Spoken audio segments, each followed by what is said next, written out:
Giring. Saya dari Prodi PGSD NIM 2305030145. Saya dari Universitas Quality. Di sini saya akan menjelaskan tentang sejarah perkembangan kurikulum. Nah, apa sih itu kurikulum? Kurikulum itu adalah seperangkat rencana pembelajaran dan pengaturan mengenai tujuan, isi dan materi pembelajaran, serta cara yang digunakan sebagai pedoman penyelenggaraan kegiatan pembelajaran untuk mencapai tujuan pendidikan tertentu. Nah, kurikulum yang pertama itu terbit kurikulum pada tahun 1947. Di situ kurikulumnya memiliki konteks Indonesia bermerdeka pada tahun 1945 dan pendidikan itu masih dipengaruhi oleh Belanda. Dan karakteristik yang terjadi pada kurikulum tahun 1947 yaitu menekankan pada pembentukan karakter warga negara yang merdeka. Dan yang kedua itu belum ada pembagian jenjang yang jelas, dan di kurikulum tahun 1947 ini materi pembelajarannya berorientasi pada pengetahuan dasar dan semangat kebangsaan. Dan tujuan dalam kurikulum yang pertama untuk meningkatkan rasa kebangsaan dan kesadaran bernegara. Dan kurikulum yang kedua itu kurikulum pada tahun 1952. Di sini sudah mulai memiliki perubahan. Yang pertama itu di sini perubahannya setiap pembelajaran sudah memiliki tujuan yang jelas dan lebih sistematis dari kurikulum yang sebelumnya. Dan karakteristik di tahun kurikulum yang kedua ini yaitu bahasa Indonesia menjadi bahasa pengantar utama. Pendidikan nasional mulai diprioritaskan, penyesuaian dengan nilai-nilai budaya Indonesia. Nah, sekarang kita memasuki kurikulum yang ketiga, yaitu kurikulum pada tahun 1964. Di kurikulum yang ketiga ini sudah berfokus pada menumbuhkan potensi anak secara menyeluruh. Di sini ciri utamanya yaitu Pancawardana, yaitu pengembangan aspek moral, kecerdasan, emosional, artistik, keterampilan, dan jasmani. Di sini pembagian pembelajaran sudah menjadi dalam 3 kelompok utama, yaitu ilmu pengetahuan, keterampilan, dan moral. Di tahun kurikulum yang ketiga ini sudah memiliki tujuan untuk membentuk manusia Indonesia yang seutuhnya. Dan kurikulum yang keempat, kurikulum pada tahun 1968 di sini memiliki latar belakang yaitu peralihan dari Orde Lama ke Orde Baru pada tahun 1965. Nah, di tahun kurikulum yang ke-1968 ini yaitu kurikulum yang keempat, di sini sudah berfokus pada pendidikan yang berlandaskan Pancasila. Nah, di sini memiliki karakteristik yaitu pendekatan yang lebih sederhana dan sistematis, penekanan pada disiplin, ketertiban, dan pembangunan nasional. Dan di sini juga sudah berfokuskan pada pendidikan agama, moral, dan kewarganegaraan ditonjolkan. Di sini kita akan memasuki kurikulum yang kelima, yaitu kurikulum pada tahun 1975. Di sini konteksnya itu Indonesia memasuki era pembangunan atau repelita. Di sini karakteristiknya yaitu yang pertama menggunakan satuan pembelajaran sebagai dasar pembelajaran, dan di tahun ini guru sudah dituntut membuat RPP yaitu rencana pembelajaran rincian. Dan di sini juga sudah menekankan efisiensi dan efektivitas pembelajaran. Dan setelah itu kita memasuki kurikulum yang keenam, yaitu kurikulum pada tahun 1984.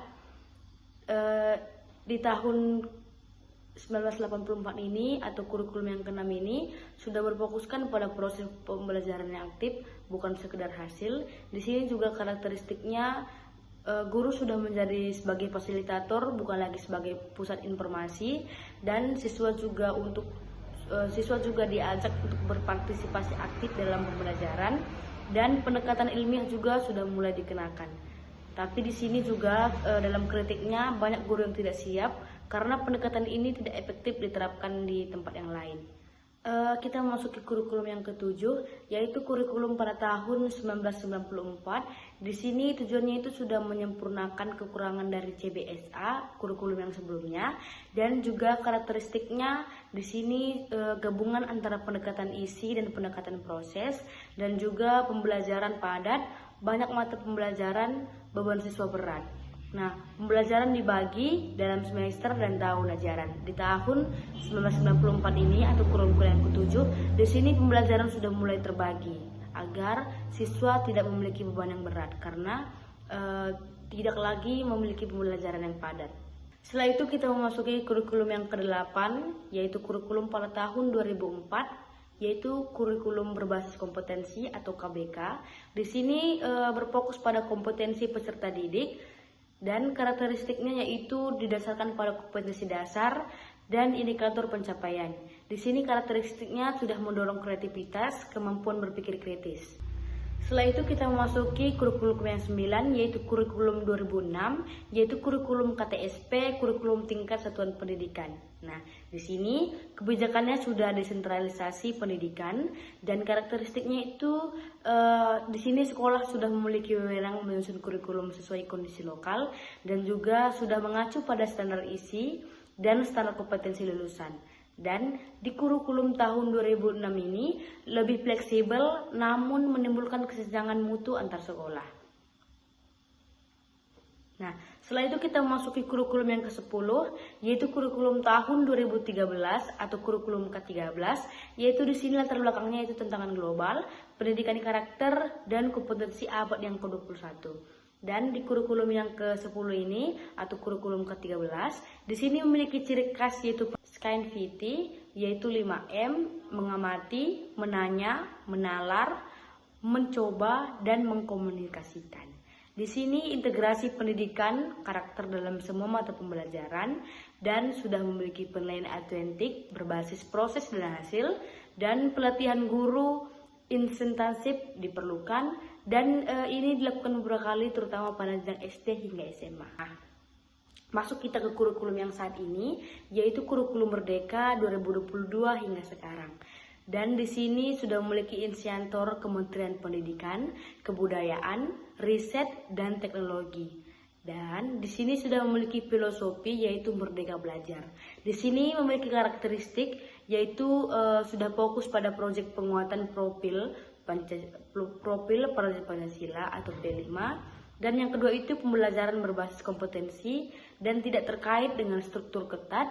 Dan di sini juga guru sudah bebas memilih modul ajar dan membuatnya sendiri. Dan di sini juga kurikulum lebih fleksibel sesuai dengan kebutuhan dan konteks lokal dan mengkomodasi diferensiasi atau pembelajaran sesuai tingkat kesiapan dan minat siswa. Dan di sekarang ini kurikulum Merdeka ini statusnya sedang diterapkan bertahap di seluruh Indonesia, target nasional pada tahun 2025. Nah,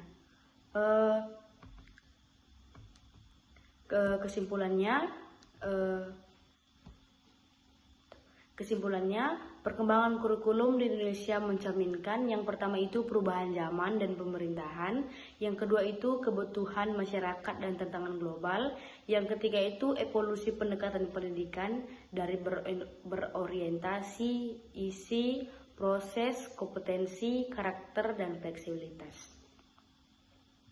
Nah, sekian dari penjelasan saya tentang sejarah perkembangan kurikulum. Semoga video ini dapat membantu kita semua agar kita bisa mengerti dalam sejarah perkembangan kurikulum. Terima kasih.